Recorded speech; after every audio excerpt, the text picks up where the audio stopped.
Children of God, Brunei has only a very small Catholic population, one of the smallest in Southeast Asia. And Catholics live quietly within a predominantly Muslim society.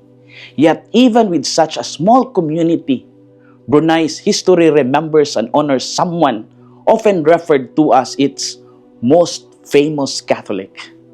This reminds us that even the smallest faith communities carry stories that matter and witnesses worth remembering.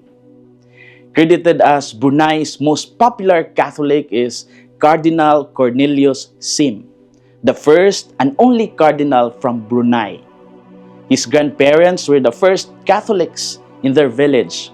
He first earned an engineering degree before discerning a priestly vocation. He shepherded a tiny flock with humility and patience, and his recognition by the Universal Church did not come because of numbers or influence, but because of faithful service lived consistently over time. He became a bishop in 2005 and frequently acted as the representative of the Christian community in Brunei during government engagements locally and abroad, including with foreign diplomatic missions, local ministries, and the Supreme Court.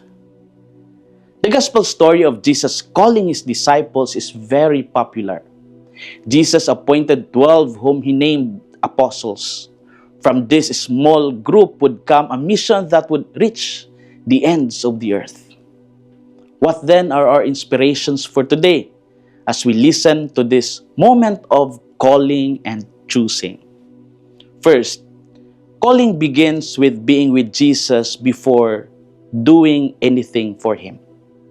Jesus calls those he wanted, and they come to him. The initiative belongs to Jesus, not to the disciples. Presence comes before mission. Relationship comes before responsibility. This reminds us that Christian life is not measured by size, popularity, success, likes, and even shares. What sustains faith is closeness to Christ. Second, being chosen does not mean being perfect, but being trusted. Jesus gives the 12 the authority to drive out demons.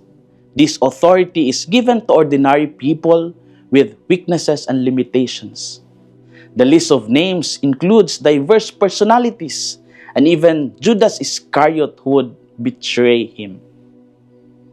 Jesus does not wait for perfection before calling. He calls, then forms, then sends.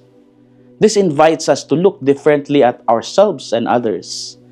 God continues to build His mission through small communities, imperfect people, and quiet witnesses who say yes. Children of God, today we are reminded that God's work often begins small, but never insignificant. This is Father Felmar SVD, your Good News caster from Radio Veritas Asia, the voice of Asian Christianity. And may the Almighty God bless you, the Father, the Son, and the Holy Spirit. Amen. Thank you for watching and listening. Stay inspired every day with our daily reflections. Be part of our growing online community of faith and inspiration. Don't miss a single reflection. Follow us on our social media platforms